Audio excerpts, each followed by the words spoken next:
It's time for Team Venom to cross the line.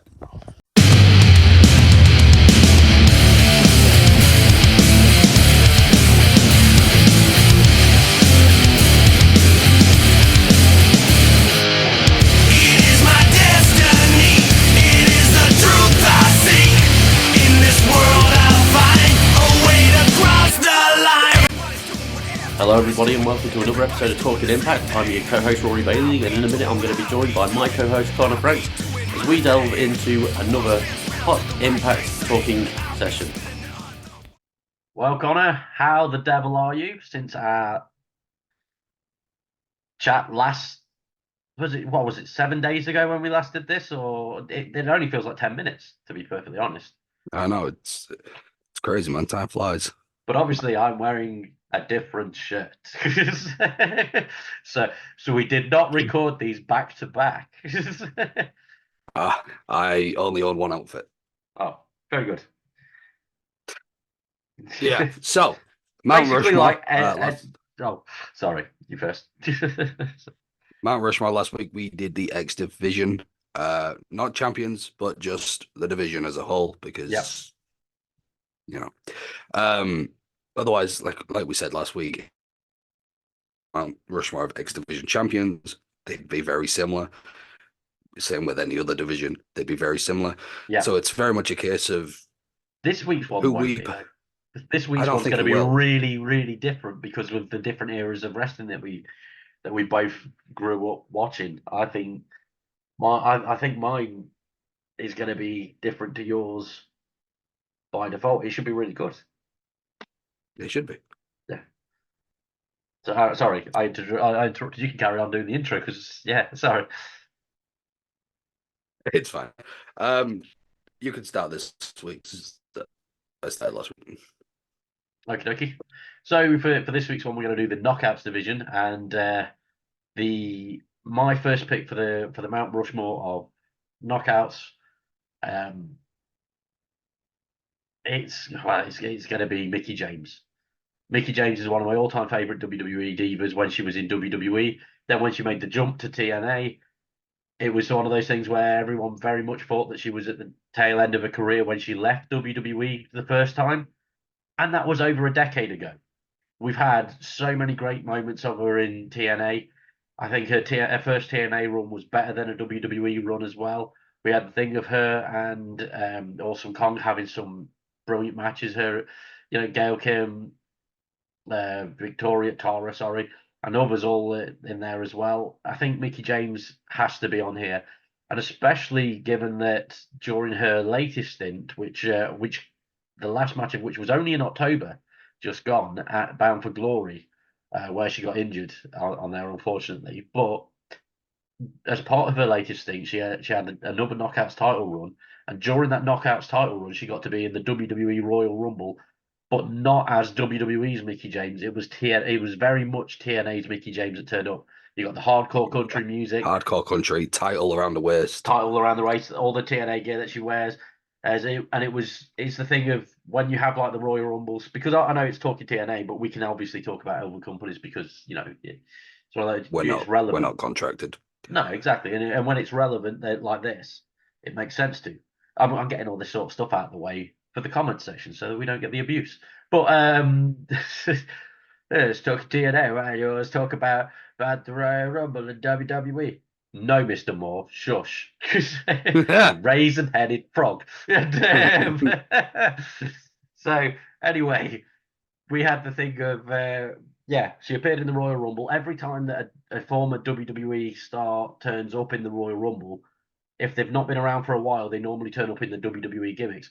Kevin Nash, for example, who left WWE as Diesel in the mid-90s, went to WCW, reinvented himself under his own name, formed the NWO, had a great run, came back to TNA after he had a brief run in WWE.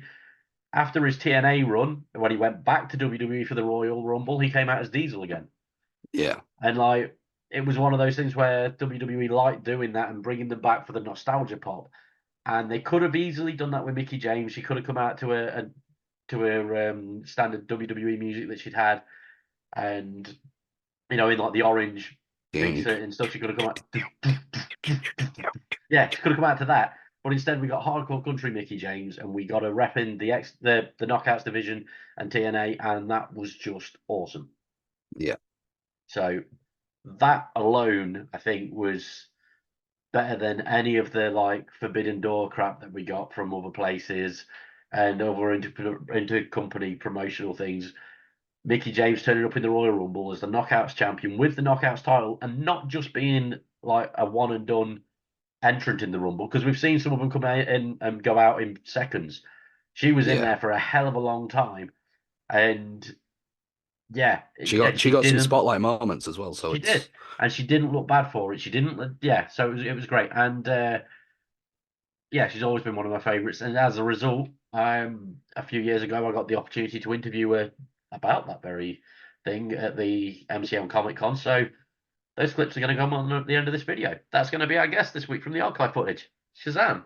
Anyway, boom. are you going to say that she's on yours as well? And mirror Uh me from last week. yeah. Fair enough. Yeah. I was.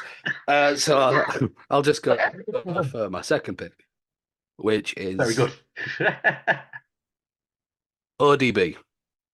Nice. I love ODB. Yeah, I like, absolutely love ODB. Um, I loved the whole ODB and Eric Young wedding thing that they did. yeah, That was yeah, so man. great. It And really was. it's Like I said, like, she flirted with the title a couple of times. She had it a few times, but she she wasn't a character who needed it. yeah, Um, she had that much fucking charisma. I mean, she came out and slapped her titties and then like managed just to beat make that people up. Yeah, yeah, and managed to make that a gimmick. But she was that charismatic and could go in the ring that you can't help but love her because this is obviously the entire division. ODB was one of my favorites. She obviously, excuse me, wanted Fred to do the intergender stuff. yeah, Obviously, we had the Knockouts tag run with Eric Young. yeah, There was a brief period in the late 2000s with Cody Deaner. yeah. Yeah, man, she's just fucking great. And also, she runs a food truck now, so I respect that I too. know. I like Yeah, that. yeah. I love the fact that she goes tailgating to wrestling shows. That's amazing. Yeah, And does the food that truck. shows a love for the business. Yeah, Like yeah. she's done what a lot of people don't do after leaving the business, where they just kind of appearances is what brings them the money. But she went into a full little business for herself and still managed to incorporate With love for wrestling wrestling. into it. Yeah, yeah, Yeah, man, I have a lot of respect for ODB, and she is and was and always will be one of the highlights of the Knockouts division to me. yeah. Well, yeah. No, to be fair,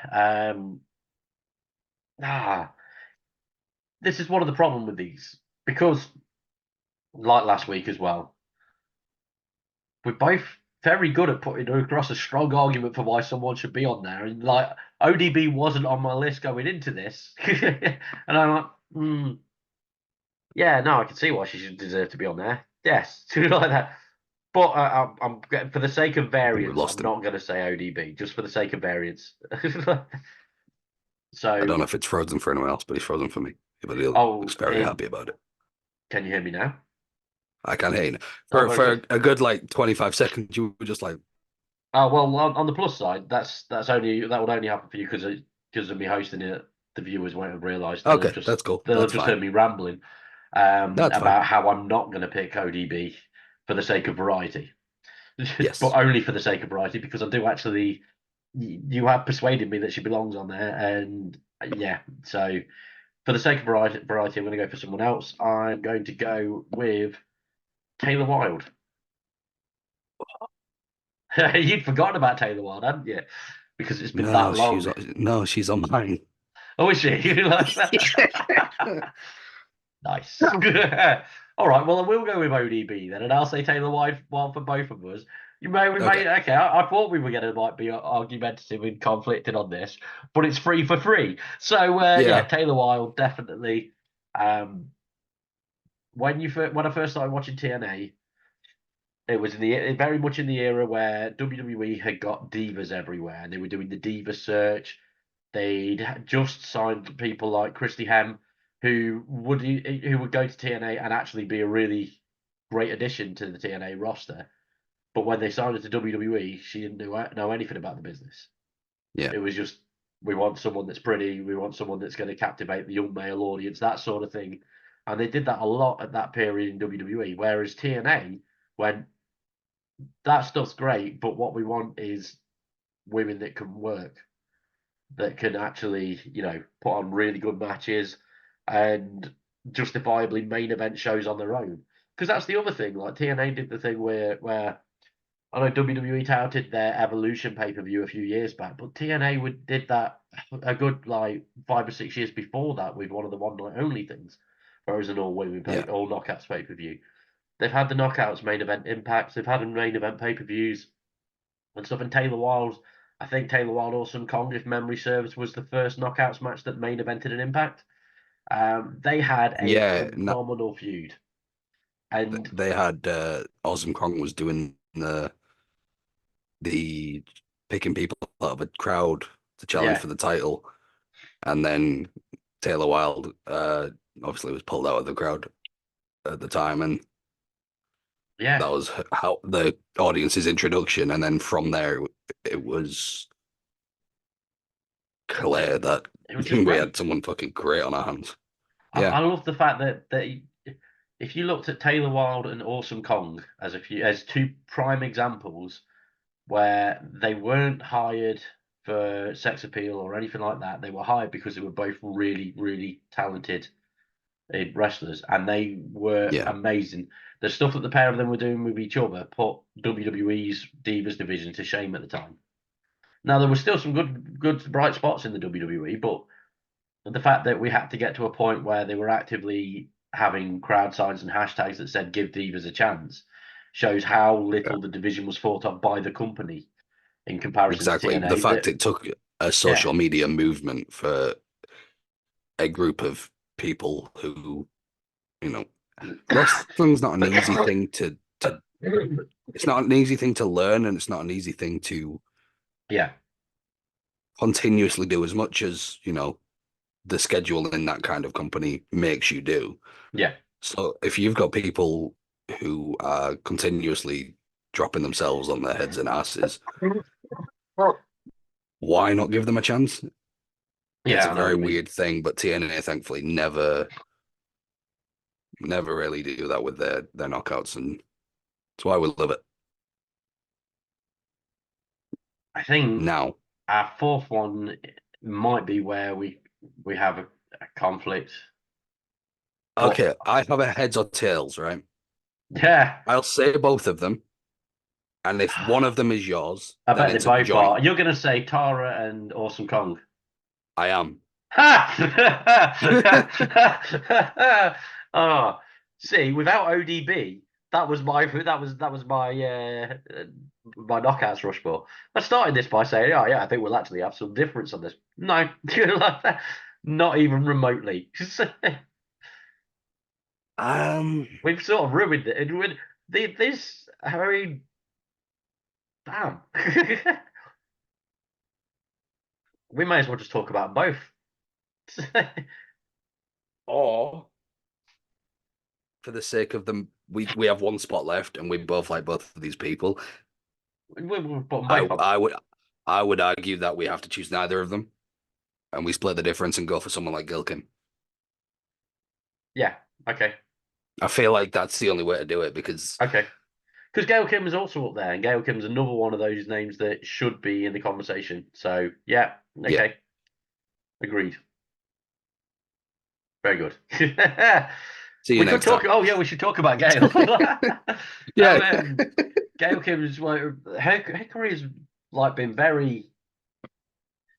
It's been great, but strange across the board. Not for TNA, but like the WWE thing when she first appeared in wrestling on TV was for WWE, and they were hyping her up. And her first match was a battle royal for the Mhm. WWE Women's Championship, and she accidentally won it, Yeah.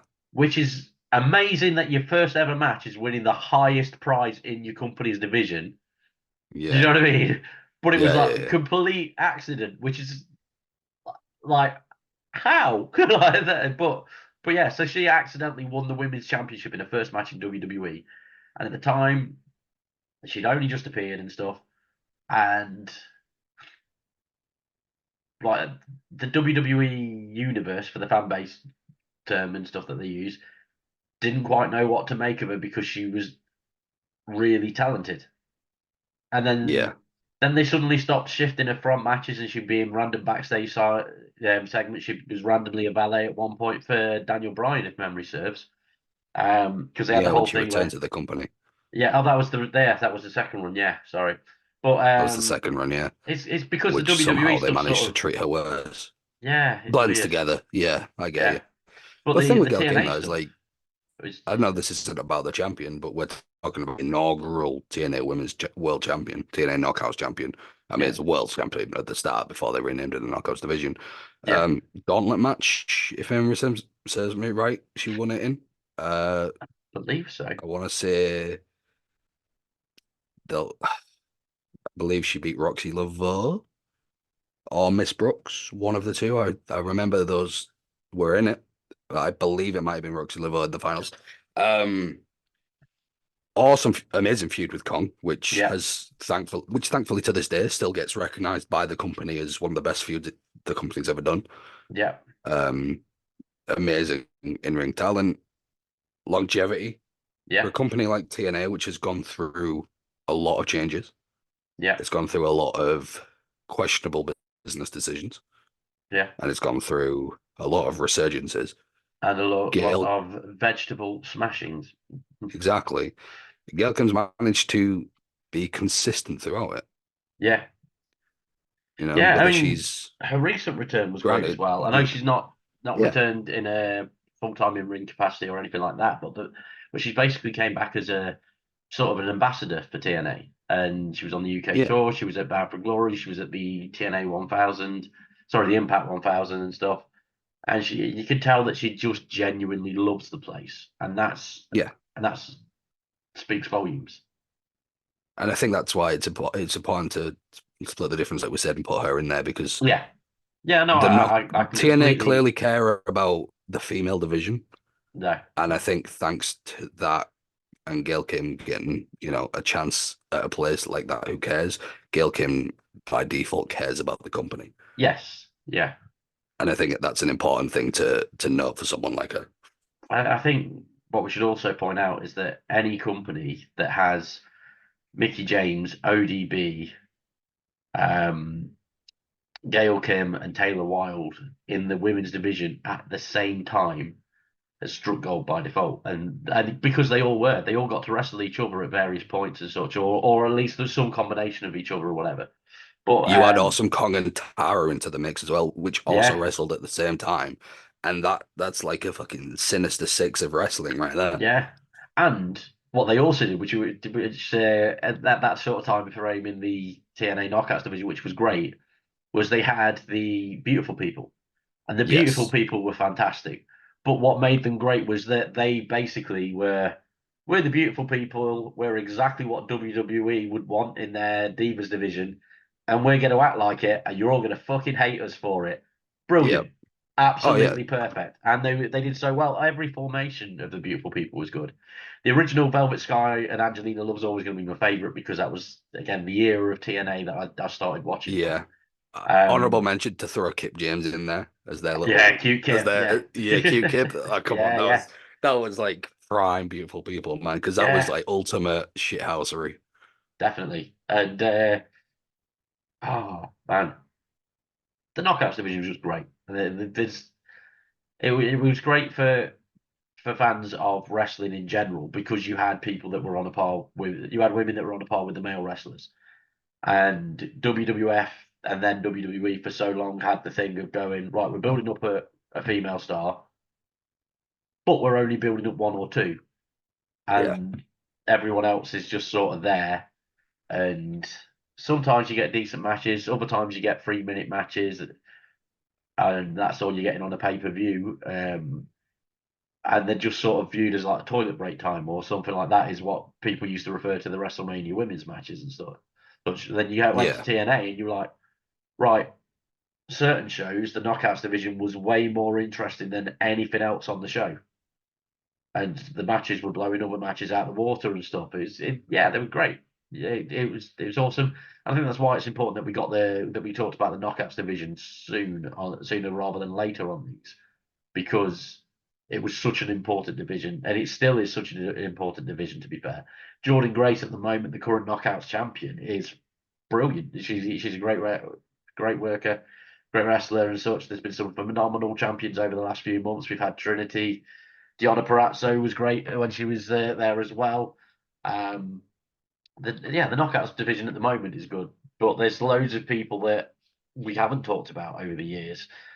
Like you said, we briefly mentioned Awesome Kong and Tara. We've mentioned the beautiful people. There's also Zelina Vega, whose TNA name escapes me, which is really annoying.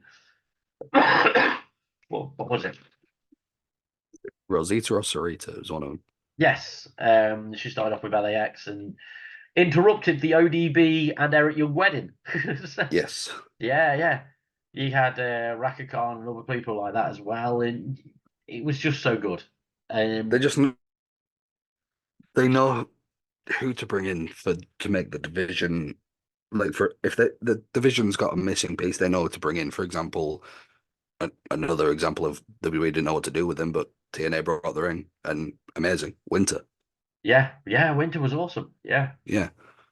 There's there's so many people like they Jade was great for yeah, TNA. They got yeah, Maria Kanellis going again. Uh, Sienna, also now Alison Kay, but yeah, Sienna was great. yeah. Madison Rain, There was the bunny. What was it? Ali, wasn't it? Was it Ali? Ali, Yeah. yeah, thought There she was was Laurel Van murdered. Ness, who was awesome when Yeah. she did the whole rejected bride of Grado thing. Yeah, there's been the Knockouts division has consistently been a highlight of TNA. Oh, 100%. And I think at the moment, and that's one of the things that I'm quite thankful for at the moment, that they've got such a strong champion at the moment. And the last Yes. year for the knockouts in TNA, well, Impact has been really good, and they've got some great additions coming up. Like when I went to the last live tour, I went to the Gut Check, and they signed Harley Hudson from Yeah. Liverpool. She's fantastic. Getting her in TNA is a brilliant idea. That was just like, it was a no brainer. And I was sat with my wife and my two sons, and we were watching all the gut check stuff. And there were two people that stood out over everybody, and it was Chuck Mambo, who's more of a comedy wrestler, but was very very good, and Harley Hudson. And we've seen both of them in different shows before. But I literally, I said to my son, because I got it in my mind, yeah, one of those two's who they're going to offer it to.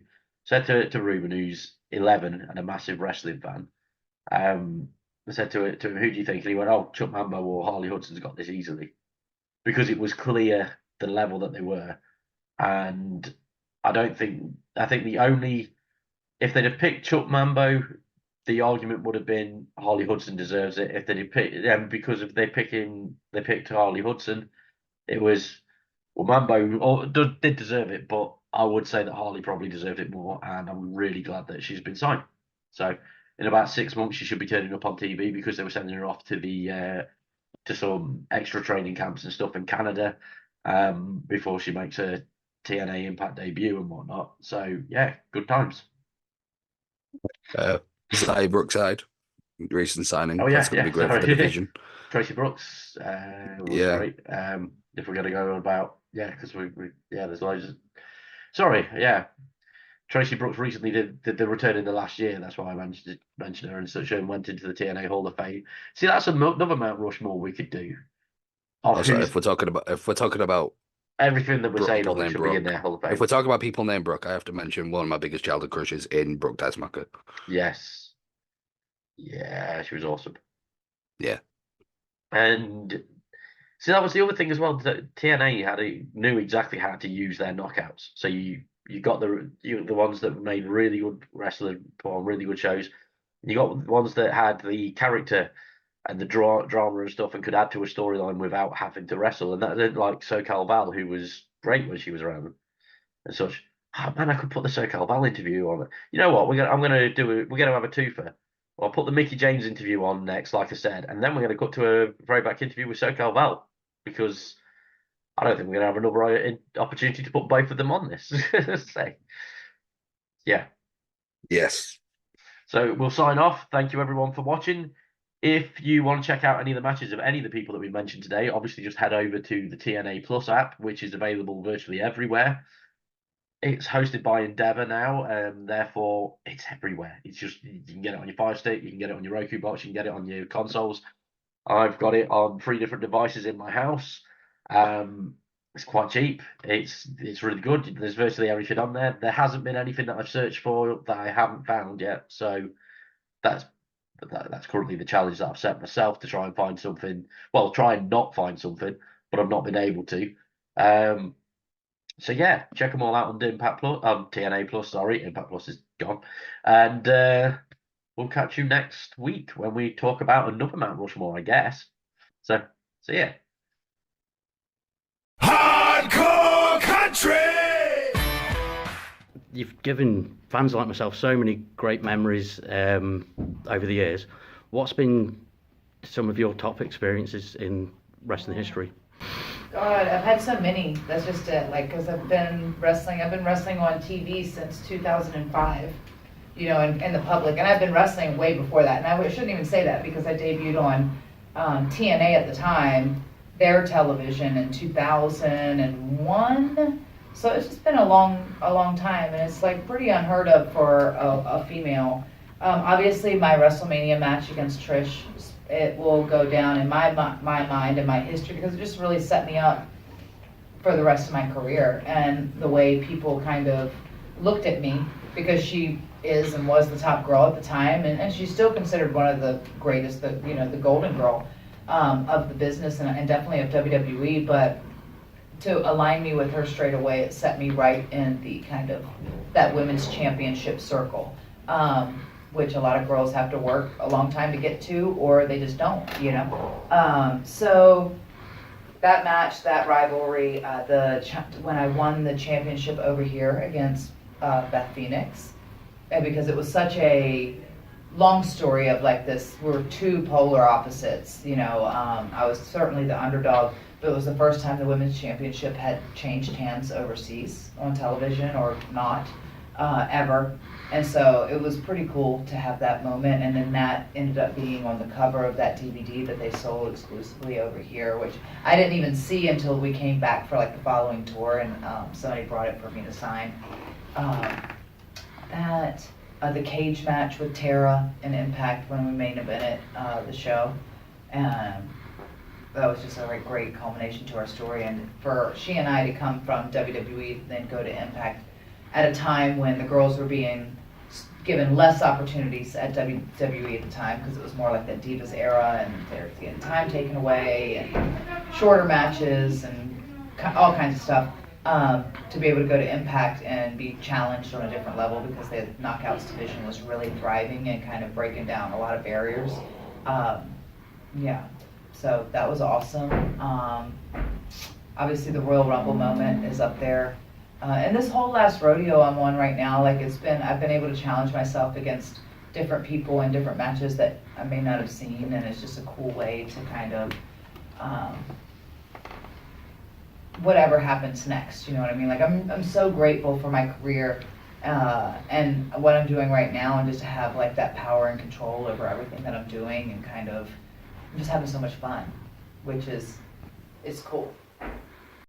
Obviously, thank you for taking the time to chat to us. So, thank you very much. At the moment, it's been rumoured online that you'd left TNA, and obviously we've recently been to the UK tours, saw that you're there announcing still. Are you back there full time? I was happy to do the UK tour. I'm not sure what else will go on with TNA, but it's funny how people always word things online. You know, it's somebody was either left or was fired or, all these different things. As I've discussed on a couple other interviews, it was, definitely my time to explore other options, and I loved TNA. I was there for 9 years, but I really felt that it was time my contract was up, and obviously there's been no ill will. Clearly there hasn't been if they were nice enough to have me on the UK tour when Christy couldn't make it. So I was happy to do it, thrilled for many, many reasons. One, the opportunity as an announcer to announce in a place like Wembley or the Hydro, just huge opportunity as an announcer. So that to me was the biggest reason to do something like that, is just the experience of doing that. And to me, it's kind of a milestone. I can always look back and say, wow, those are really huge shows for me to do on a really cool tour. Number two, I am the biggest British fan. I'm the biggest UK fan in the world as far as history and architecture and art and just culture. So it's my favorite place, and I have family in London, so another little added bonus. But but it all comes down to the fact that it's TNA. It's people that I've known since I was 15 to barely 16, including MVP. Wow. And so it was a nice little reunion, and I love all the people there, and nothing was different for me in terms of having my friends around. It was just really, really nice and refreshing to see everyone again. Okay. How did you find yourself with Nigel and Exposure Entertainment? Well, again, having family here in the UK, having family here in the UK, I actually saw Scotty had some shows here, and we were talking, and he said, oh, you gotta do this show, it's Hope Wrestling, and he kind of put it over to me, and I was happy to do it because I had some free dates here in the UK while I was visiting family. So I took a break from the shopping and the being a big fan of Big Ben and castle and cathedral sightseeing to go, you know what, this seems like a really great show, I'd like to be a part of it. So I was happy that Nigel had me. Okay. Are you with Nigel for the rest of the tour as well? Or just... This is it for me. I've only got a couple more days with the family, and then I go home in a few days. But unfortunately, it always seems like you have so much time when you're over here, and then I get home with my niece and nephew who are, small children, and they're saying things like, Auntie, why are you gone all the time? Because they don't understand that, I can't see them as much as I'd like to. So I'd like to finish up the trip with seeing some family. So I kind of opted to just have the last few days with my sister and niece and nephew. Fair enough. You said obviously you'd left TNA on good terms to explore other things. What other projects have you got lined up? Well, there's a place that's called WWE. Oh, right. You guys heard of it? Yeah, I've heard that you were on the Rosebuds. I was indeed. Last July, I worked 3 shows. I worked Battleground in Tampa, Raw in Miami, and SmackDown in Orlando. And obviously, I've been very honest. I hope that every interview people read it or hear it or see it and say, wow, I feel like I'm talking to a friend, and that she's being honest with me, because I've never understood. I very much am a proponent of somebody being private in their private life and their personal relationships, but as far as career goals, I think it's just absolutely offensive to a fan to act like you wouldn't want to end up in the WWE. I was always a WWF fan growing up. I started watching about maybe 12 or so, and that was where I, wanted to end up. And, I was practicing with fake WWF microphones and pretending I was Trish Stratus and Tori Wilson and mostly Stephanie McMahon. So I thought that, having experience and getting a real backbone, if I can say that, with TNA and what the experiences that they awarded me gave me was a backbone to be confident in my abilities and to know that with anything WWE or any on-air hosting job, or you would call it presenting, would throw at me, that I would be so much more confident and comfortable with my skills, and I can thank TNA for that. And but yeah, of course, when the time came, and I was there 9 years, it was a great run, but I just knew it was really time to pursue that. So I was happy to have that backing and somewhat of a following with with wrestling. People always say, oh, well, you have Twitter followers and this and that. It's like, whatever you want to call it, wrestling is not the biggest genre in the world, but if you know wrestling, there's a chance that you might know SoCal Val, which is cool. If you don't, that's cool too. What's up, Val? Nice to meet you. I like wrestling. And dresses. But, so I really felt that was the time to pursue it, and I had some friends there that I contacted that were nice enough to point me in the right directions, and the higher-ups in WWE have been nothing but just really, really receptive and cool and just real. So it was nice to know that. And then, of course, I have some friends that are wrestlers there that are in NXT and the main roster, people like RVD, Jericho, people that I can really go to for advice. Bubba's a big one of those as well. People that I can go to for advice, and they can give me a straight answer, and at times calm my nerves down a little bit, because I had to do that before I went to WWE. I was like, oh gosh, what do I do? I haven't been backstage in 10 years. I was 18 and now I'm 28. Oh gosh. And they were all like, they might have called me stupid a little bit. They were kind of like, Val, you've done this before. You've been here before. You know, we know that you want it and it's a big dream for you, but, you know, you have somewhat of a background in this, so be confident. And that's how I went in there, and I think I was pretty well received. Okay. Hopefully. Obviously, you started, well, one of the main things you were known for years ago in TNA was being a valet for people like Sanjay Dutt, Kazarian, Jay Lethal. Yes. Who was your favourite person to work with? Oh, well, they're not going to listen to this, right? Can you promise me that? No. Then I can just talk on We all get of like them. 5 viewers. I hate them all. Just kidding. Hey, both of the fans are going to love this interview. Just kidding. It's us too. It's for you. It's for us. No, honestly, you know, in TNA, it's interesting because the two biggest things I ever wanted to do, well, the biggest thing I ever wanted to do as a manager, truth be told, is have a love triangle. Because that love triangle was Stephanie McMahon, and Triple H, and Kurt Angle was just everything. I'm pretty sure it's still everything to me, because I just love that storyline. Other than Jericho and the dog Lucy, I love that one as well. And I ask him about it a lot more than he'd like me to ask him about it, but I love it. I love Lucy. Anyway, so to me, to be put in a Miss Elizabeth position is just literally a dream come true, because that's who I, you know, always wanted to be compared to, because of her classiness and her elegance and femininity, and she was totally the poster child for being the damsel in distress and that being okay. You know, a lot of girls in wrestling, they're just, you know, why don't you wrestle? And they try to be so tough, and I would always get upset when managers would start to wrestle. I mean, that's fine if you want to wrestle, but they were just so hell-bent on proving themselves and being tough. I just thought, why can't we have both? Why can't we have wrestlers that are tough and then have me who's, you know, the damsel in distress? I love that role. I love it. I relish it. So to be a Miss Elizabeth role is cool, but to be in a love triangle was even cooler. But I loved the Jay Lethal thing because it was so sweet and innocent, and, you know, we were all young, and I don't know if you know Jay Lethal at all, but he's too damn nice to even be in wrestling. I'd like to think that I sort of am, but Jay definitely is. By the way, I didn't mention you, Sanjay. You scoundrel. Just kidding. You can be in wrestling, it's fine.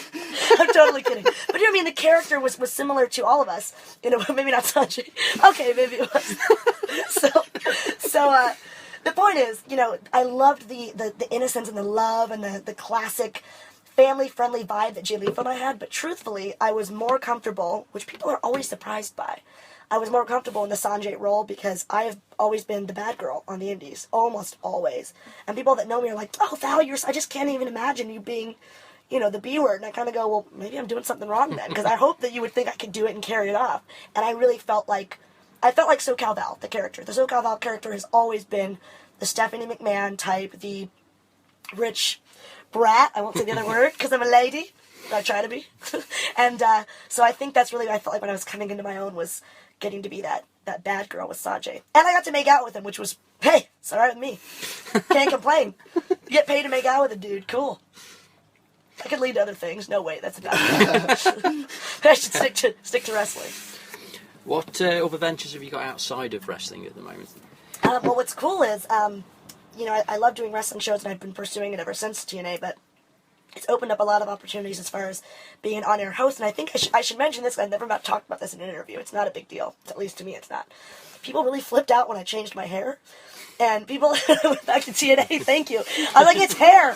People were like, even as early as the TNA tour, it's like, oh yeah, Val changed her hair. You know, she looks, and I'm like, I don't think I look that different. I've always been a redhead, but, well, since like 2005. But when I started to pursue other opportunities outside of wrestling, a lot of my agencies, mainly the main agency I work with, Professionally Pretty, cute name, right? They're in Orlando, they're amazing. They putting me up for things like a couple travel show pilots that I did, which were great experience. It's really hard to take someone seriously in certain on-air roles when you have this sort of like bright red, really long bombshell Maxim-y kind of hair. Works for wrestling, but with presenting elsewhere, it was a little bit of a hindrance. So that's how I went a little more conservative. And I like it. It's darker, which is more like my natural color, so I've enjoyed it. But yeah, a couple travel show pilots, a lot more modeling, and a lot more of this type of modeling that I've always wanted to do, which is more editorial, more artsy, avant-garde. I got to do a steampunk editorial. I've gotten to do various magazines and things that are more about the outfits and the expressions and the emotions of the photo rather than just, hey, here I am in my bikini again, in lingerie again. Basically, I got to wear clothes, and that's been exciting. Fair enough. But I've been a lot warmer. So thank you, God. Okay, well, thank you very much for taking the time out to chat with us. It's been a genuine pleasure. Are we going to end it on the note of me wearing clothes? Yeah! High fives all around, brothers! Probably the first interview to do that. Wonderful. Oh, come on. You know So you're Scotty welcome. Too Hotter said the same thing. Thank you guys so much. It's been a pleasure.